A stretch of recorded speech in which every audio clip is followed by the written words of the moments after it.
করেন।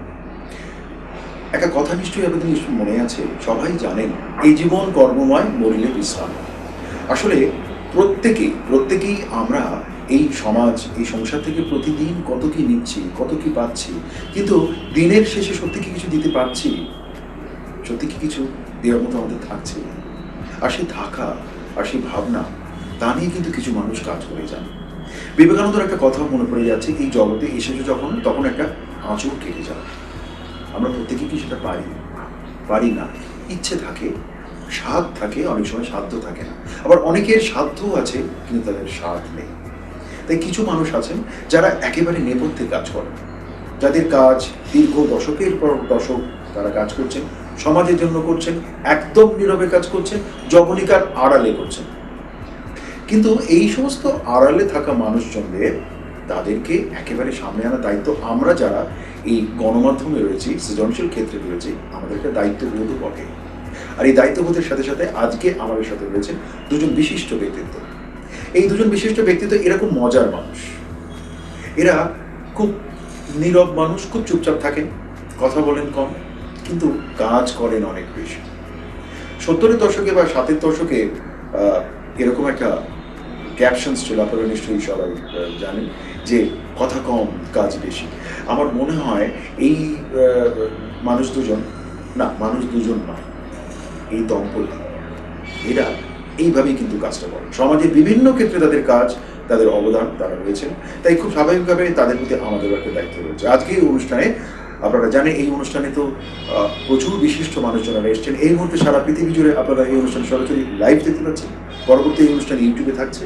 আপনাদের কাছে অনুরোধ, এই অনুষ্ঠান সম্পর্কে আমাদের কথা বা আমাদের আড্ডা, আমরা ঠিক কথা বলবো না, আমাদের আড্ডা আপনাদের কেমন লাগলো আপনারা ইউটিউবে অবশ্যই কমেন্টস করবেন। আজকে আমাদের সাথে রয়েছেন লক্ষ্মী কাশী চ্যারিটেবল ট্রাস্টের দুজন বিশিষ্ট ব্যক্তিত্ব, কাশীনাথ দাস এবং লক্ষ্মী দাস। নমস্কার কাশীবাবু, আমাদের অনুষ্ঠানে স্বাগত। নমস্কার। নমস্কার। এই যে অনেকটা একটু গৌরচন্দ্রিকা করতে হলো, উপায় নেই, সমস্যাটা আপনি এই গৌরচন্দ্রিকার জন্য জানেন তো, এই বৌদিও বটে। তার কারণ কিছু কিছু মানুষজন থাকেন, তাদের এত বৃহৎ কর্মকাণ্ড, কত কম কথায় বলবো সেটা ঠিক বুঝে উঠতে পারা যায় না। এখন বিশেষণের তো আবার বিশেষণ থাকে। সমস্যাটা হচ্ছে এই শুরুটা বহুকাল আগে হয়েছিল, ব্যক্তিগত জীবন আমি জানতে চাইছি না, কিন্তু দীর্ঘদিন এই যে কাজের সাথে শুরুটা, সমাজের জন্য কাজ করার একটা প্রবণতা, তো এই ভাবনাটা, এবং স্বামী স্ত্রী দুজনে মিলে এই বয়সেও প্রত্যন্ত প্রান্তে চলে যাচ্ছেন, কোনো কিছু পরোয়া করছেন না, শরীরে পরোয়া করছেন না, সময় পরোয়া করছেন না। রহস্যটা কি বলুন? আমার বাবা ছিলেন, যখন দেখতেন কোনো মানুষ অভাবে বা দুঃখ বেদনায় জর্জরিত হয়ে যাচ্ছে, তিনি যেমন পারতেন তেমনই দেওয়ার চেষ্টা করতেন।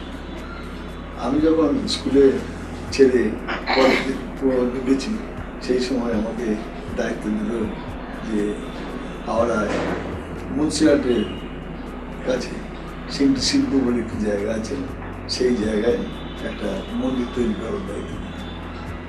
তখন থেকেই আমি সেখানে প্রায় 7 দিন থেকে 10 দিন ছিলাম, থেকে সেই কাজটা সম্পূর্ণ করি।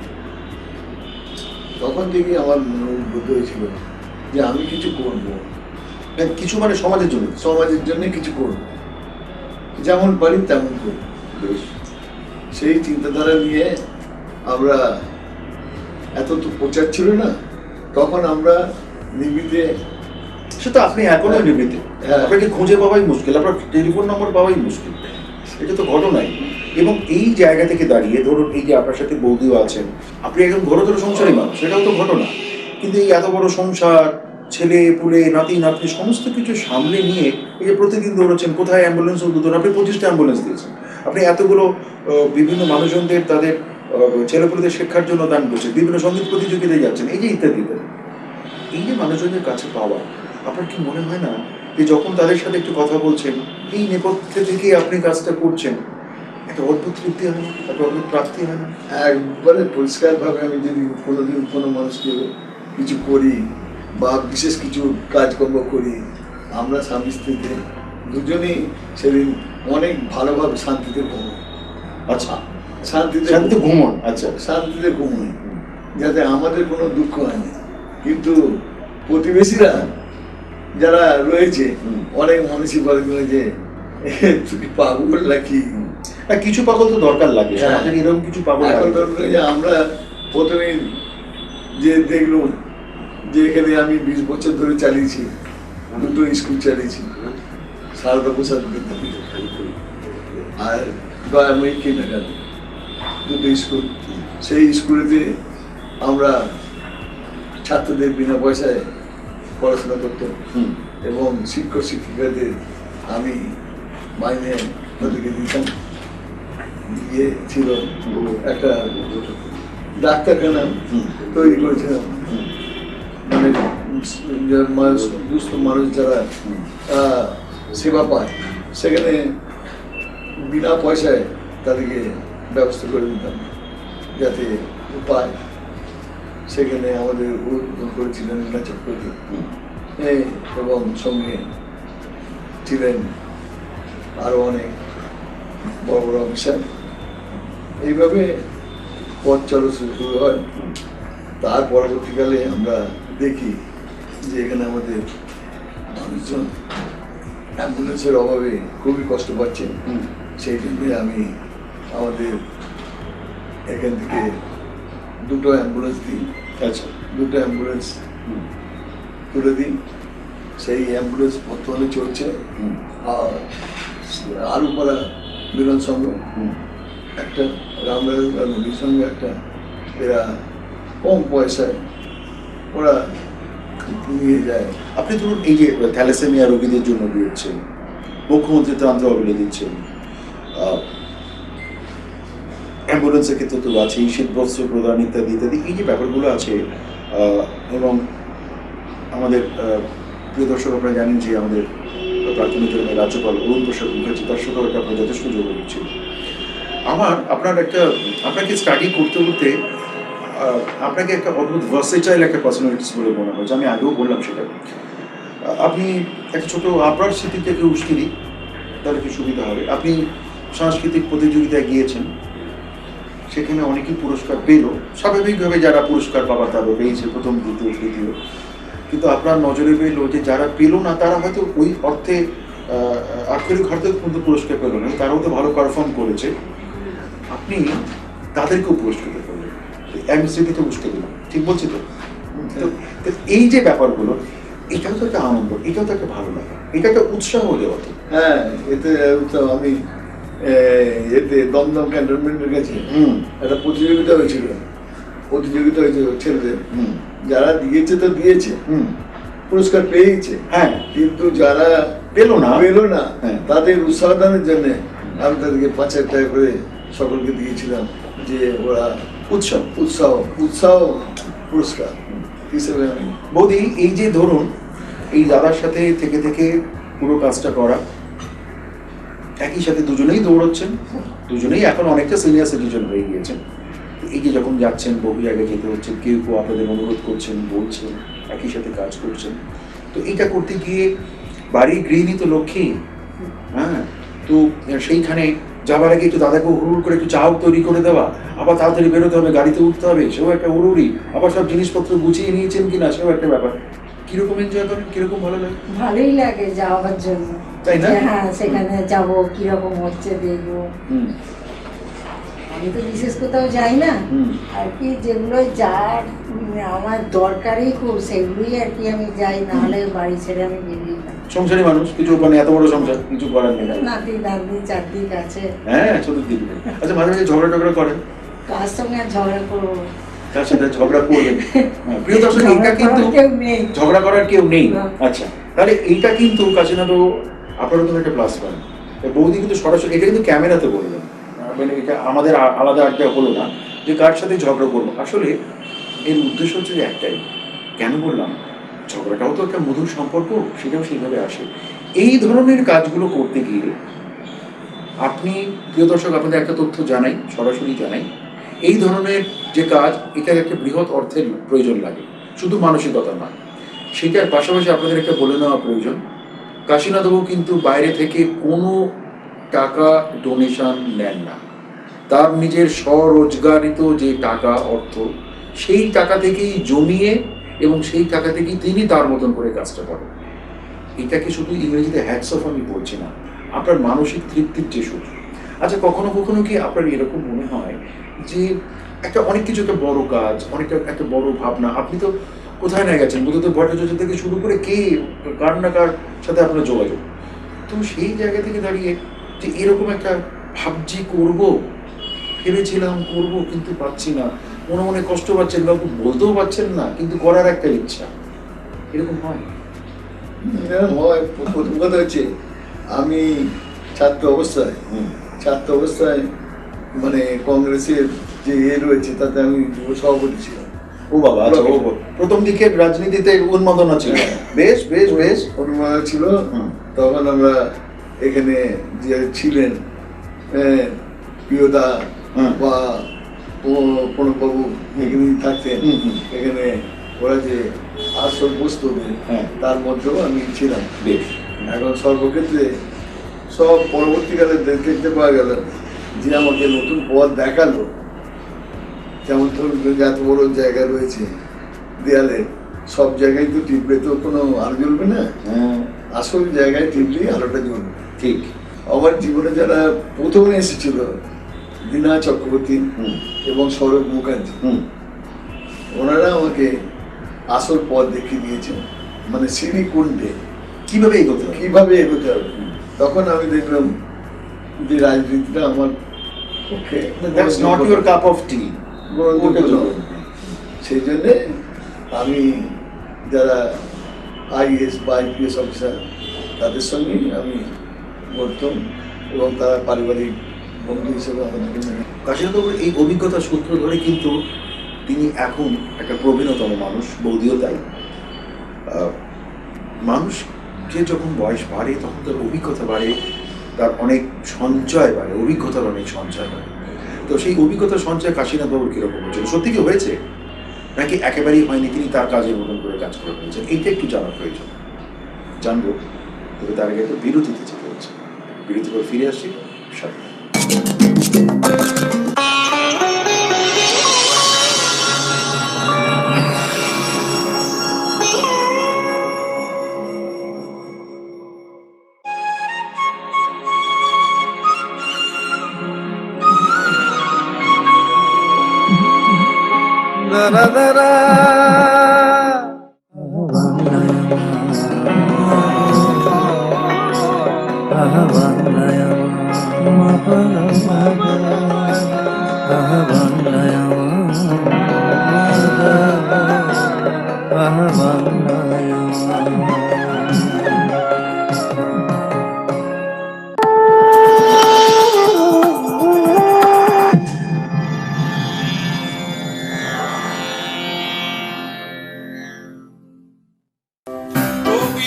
কবিতা জীবনের ছবিটা, সেলফি লুফে নেয় ফেসবুক, সেই রাস্তা আপডেট দেখে সুখ, শিশিরে ধুয়েছি মুখ, কবিতা গোচালো দুঃখ, শব্দরা কথা হয়ে জানি,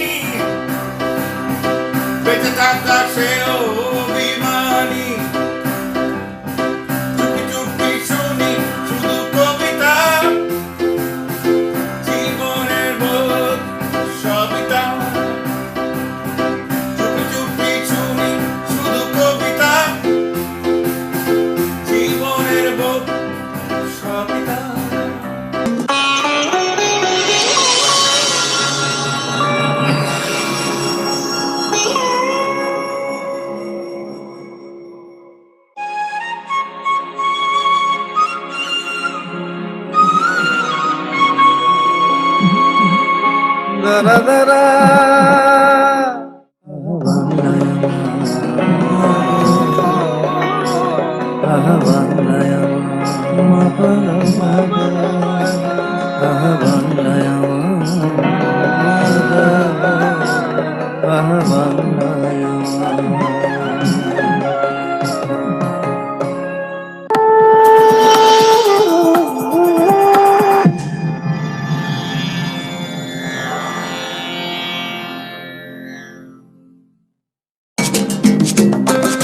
বিরতির পর ফিরে এলাম।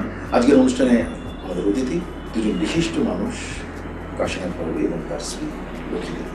যেটা বিরতির আগে কথা হচ্ছিল যে এই যে কাজটা করা, কাজটা করতে করতে যাওয়া, বাবার আদর্শে অনুপ্রাণিত হয়ে নিজেকে নিজে কাজ করা। আজকে বিভিন্ন মানুষজনেরা, বিভিন্ন বড় বড় এনজিওরা তারা আপনাকে খোঁজ করেন আপনার কাজের সূত্রটা কিভাবে করছেন, what's the chemistry behind it, মানে এর নেপথ্যে দর্শন কি। আজকে প্রিয় দর্শক আপনাদের জানাই আমাদের সাথে রয়েছেন বিভিন্ন এনজিও, প্রায় 10টা এনজিওর অ্যাডভাইসারি বোর্ডে আছেন মিস্টার মৃগাঙ্ক ব্যানার্জি।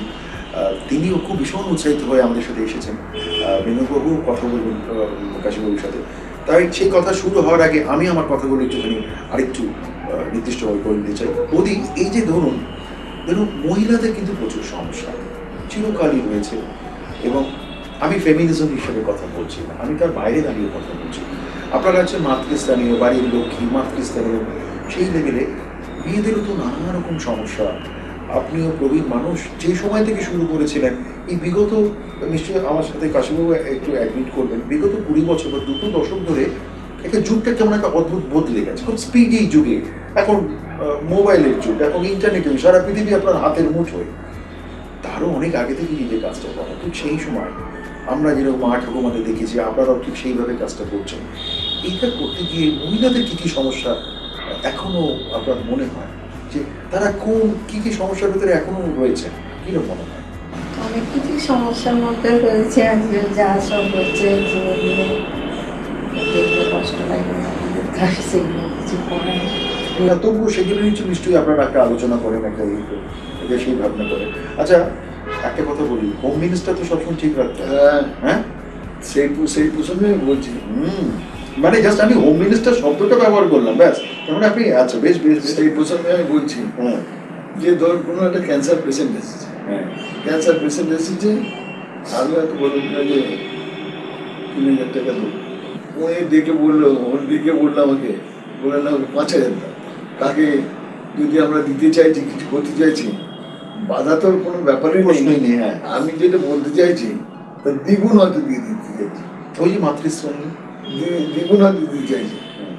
এ চায় সবসময় যারা বয়স্ক মহিলা রয়েছে, যারা সমাজে মানে অবহেলিত, তাদের জন্য কিছু করা। থ্যালাসেমিয়ায় যেমন আমি একটা আমাদের সরস সদনে হয়েছিল, সেখানে বিশিষ্ট মন্ত্রী, মিনিস্টার খেলোয়াড় সবাই ছিলেন। আমি সেখানে কৃতি ছাত্রদের যেমন দিয়েছিলাম, এখানেও একটা ফাংশন করেছিলাম থ্যালাসেমিয়া 150 জনকে, 50 জনকে 3,000 কোটি টাকা প্রত্যেককে দেওয়া হয়েছিল। এবং তার সঙ্গে যে মা এসেছিল, সে মায়েদের নতুন বস্ত্র, মিষ্টি, সমস্ত কিছু। আচ্ছা, পরবর্তীতে এই যে ধরুন এই যে বিভিন্ন মানুষজনেরা, আমি উপকার পেয়ে যাওয়া মানুষ এই শব্দটাকে ব্যবহার করতে চাইছি, কিছু মনে করবেন না, আমরা সাথে থাকা, সেই সাথে থাকা। তো এই সমস্ত মানুষজনরা যখন পরবর্তীতে আসেন, একটু যখন তাদের চোখের দিকে তাকিয়ে যখন কথা বলেন, তখন নিজেদের চোখটা আবেগে জলে ভরে ওঠে না, ভাবা যায় না। যারা আসে সে তো বলবে, কিন্তু আমি যে কিছু করছি, হ্যাঁ, বিনিময়ে সে আমাকে সম্মান দেবে কি রিটার্ন করবে কি, হ্যাঁ, সেটা তো বটে, বলাই সেটা আমাদের পক্ষে একবারে উচ্চই থাকে। হ্যাঁ, যে আমার কাজ করবার কথা, কাজ করে যাচ্ছে, কি হবে সে ঈশ্বর জানে। একটা কথা, আপনি আমাদের সেই বিখ্যাত মানুষ, আমাদের জ্ঞানপীঠ পুরস্কার প্রাপ্ত মহেশ্বরী দেবী, তো তার হাতে আপনি ওই সমস্ত, মানে মহেশ্বরী দেবী তো আমরা ব্যক্তিগতভাবেও জানতাম, ও ভীষণ মেজাজি মানুষ, কারোর সাথে দেখাই করতেন না প্রায়, সেই অর্থে বলতে গেলে ও পণ্ডিত মানুষ। তো তার সাথে আপনার যোগাযোগটা দিয়ে কমল টমল ইত্যাদি দিলেন, তিনি বস্ত্র বিতরণ করলেন। তো শেষে মহেশ্বরী দেবী যখন কথা বলেছেন আপনার সাথে, সেই অভিজ্ঞতা কীরকম লাগে? আমরা মহেশ্বরী দেবী মানে চক্রবর্তী সবসময় তো জড়িত আছে। হ্যাঁ, তা উনি মাঝে মাঝে মেদিনীপুরে কিছু ফান করেন। আচ্ছা, হ্যাঁ, তা বলে যে তবে কাছে চল, আচ্ছা, মহেশ্বরী দেবীর বাড়িতে আমরা সবাই যাই। আচ্ছা, যে বাড়িগঞ্জের বাড়িতে গেছিলেন? হ্যাঁ, আচ্ছা, হ্যাঁ, সেখানে যাই। সেখানে যাওয়ার পর নিয়ে যেতে পারেন তো, আপনি সেটা বললেন। হ্যাঁ, কিন্তু আমি যার সঙ্গে গিয়েছিলাম আমাদেরকে একবারে ঘরোয়া পরিবেশে বেশ, কথা বেশ, বলা বেশ। ইত্যাদি ইত্যাদি করা হ্যাঁ, হয়তো scholar এবং মানুষ একটা বড় বিশাল বড় ব্যাপার আর কি পুরো। একটা আমি তো সেখানে উচ্চ, কিন্তু ওনার সঙ্গে গেছি বলে, যেমন পর্ব মহারাজ আরে বাবা, বেলুর মঠে, হ্যাঁ, সেখানে গেছি, সাংঘাতিক ব্যাপার। লোকের স্থানই পায় না। সময়ের কাছে তো আমরা বাধা, তাই যেটা হওয়ার ব্যাপার থাকে আর কি পুরো। একটা পর্বে বোধহয় কথা বোধহয় শেষ হয় না, কথাই তো কথামালা তৈরি করে, আর কথা যখন কথামালা তৈরি হয় তার সাথে তৈরি হয় অভিজ্ঞতা, অভিজ্ঞতার জারণ, অভিজ্ঞতার ভাবনা। আজকে আমরা রেখাবাবু কথা বলবেন কাশীনাথবাবুর সাথে, তার কারণ তিনি ভীষণ উৎসাহী এবং শুধু উৎসাহ আমি বলবো না, হয়তো বলা যেতে পারে খুব অ্যাগ্রেসিভ, কারণ তিনি ন্যাশনাল এবং ইন্টারন্যাশনাল লেভেলে 10টা এনজিওর অ্যাডভাইসারি বোর্ডে আছেন। তিনি কিন্তু আমাদের সাথেই চলে এসেছেন এই কারণে, এই ওই যে বললাম জোভিয়াল মানুষ, তাদের সাথে একটু কথা বলার জন্য। তারও একটু কথা শুনে নেবো। প্রিয় দর্শক, কেমন লাগলো আমাদের অনুষ্ঠান লিখে জানাবেন, ফোন করবেন, SMS পাঠাবেন। এই মুহূর্তে সারা পৃথিবী জুড়ে আপনারা এই অনুষ্ঠান সরাসরি লাইভ দেখলেন, এবং পরবর্তী পর্যায়ে এই অনুষ্ঠান ইউটিউবে থাকছে। ইউটিউবে আপনারা এই অনুষ্ঠান সম্পর্কে এবং ভাবনা সম্পর্কে আপনাদের মতামত অতি অবশ্যই দেবেন। আর হ্যাঁ, আগামী 25শে জানুয়ারি Indian council for cultural relations, external affairs department, government of India, সেইখানে এক্সক্লুসিভ যে অ্যাওয়ার্ড হচ্ছে, এক্সক্লুসিভ কাউন্সিল করছে, সেখানে আপনাদেরও সবাই আমন্ত্রণ রইল। থাকবেন আমাদের প্রিয় কাশীনাথদা এবং প্রিয় আমাদের লক্ষ্মীপুর, সবাই ভালো থাকবেন। নমস্কার। নমস্কার, আমি বিহাঙ্ক ব্যানার্জি, ম্যানেজমেন্টের স্পেশালিস্ট, বিদেশে থাকাকালীন পড়াশোনা করা, বিদেশে কাজ করা, দেশেও আছি, আমার অনেক পরিচিতি আছে। তবে আমি মানুষের জন্য কাজ করতে ভালোবাসি। 10-12টা বিদেশি এবং দেশি এনজিওর আমি বড় বড় পজিশন নিয়ে আছি, সবই ভলেন্টারি অনারি কাজ করি। অনেকে আমার বাড়ির লোকেরাই বলে ঘরের খেয়ে বোনের মস্তানোর মতন। তো এইটার মধ্যে যে আমি যে আপনাদের পেলাম, আজ এই আমার চেয়েও 100 গুণ মানুষ ভালো কাশীনাথদা এবং বৌদি, সেটা শুনে আমার খুব ভালো লাগলো। আমি হাসি খুশি মানুষ, এবং বৌদি আর দাদাকে দেখে যে হাসি খুশি আমার থেকেও বেশি, এটা আমাকে প্রেরিত করলো আজকে এই প্রোগ্রামে আসতে এবং আপনাদের সঙ্গে কথা বলতে। তা আমার খুব ভালো লাগছে যে অনেক জিনিস জানলাম আপনার সম্বন্ধে, যেটা অনেক মানুষ জানে না, কিন্তু এই চ্যানেলের থ্রু দিয়ে অনেক মানুষ জানতে পারবে। আপনার নাম্বারটাও দেননি, ভালো করেছেন। আপনার নাম্বার এলে বাড়িতে এখানে একটা সেন্টার হয়ে যেত, হ্যাঁ, যে আমরাও কিছু করতে চাই, আমাদের কিছু করুন। কিন্তু আপনারা তো যেভাবে কাজটা করছেন, যেভাবে প্রচার পান না, সেটা আমি খুব চাইলাম যে আপনারা যে পান। আমি খুব খুশি হয়েছি আপনারা এখানে এসছেন। এবং আমি মাদার তেরেসার সময় ছোটবেলায় স্কুল কলেজে কাজ করেছি। ওনার যে জীবনের আদর্শ ছিল মানুষের জন্য কিছু করো, স্বামী বিবেকানন্দরও কিছু মানুষের জন্য কিছু করে যাও, এবং যত বড় মুনি ঋষিরাই বলে যান কিছু ঠাকুর মানুষের জন্য কিছু করো। এটা আপনার রিয়াল লাইফে, প্র্যাকটিক্যাল লাইফে এটা করে দেখাচ্ছে। এবং আপনাদের আরও প্ল্যান প্রোগ্রাম যেটা আছে, বাচ্চাদের জন্য স্কলারশিপ দেওয়া, হোম করা, এগুলো আমি সব আগে থেকে শুনেছি। সেটা যত দিন বাড়বে, কলকাতা শহর, পশ্চিমবঙ্গ শহর এবং দেশ বিদেশে জিনিসটা আরও প্রচার পাবে, এটাই আমি চাই। এতক্ষণ উনি যা বললেন, উনি যে কাজ করেন আমিও সেই কাজ করি, এবং উনি বিদেশে যে সমস্ত কাজ করতে তার অভিজ্ঞতা আমরা শেয়ার করছি, আমরা গ্রহণ করছি, এবং আগামী দিনে আমরা সেই কাজকে আরও ত্বরান্বিত যাতে করতে পারি এবং বিভিন্ন প্রকল্পের মধ্যে থাকতে পারি, সেটা চেষ্টা করবো। জীবনটা বলে একটাই, এই পৃথিবীতে আবার দ্বিতীয়বার আসবো কিনা বাইবেল বলে গেছে, আমরা জানি না। আমার বক্তব্য, আমরা সবার বক্তব্য, যারা volunteer work, social work, NGO কাজ করি বা ভালোবাসি, যে এই পৃথিবীতেই কাজটা যতটা ইচ্ছে পারো করে যাও, কারণ আমরা জানি না পরের জন্ম এই পৃথিবীতে এই জায়গাতেই আবার আসতে পারবো কিনা। তো কোনো কাজ কমপ্লিট না করে পৃথিবী থেকে যেও না। নমস্কার।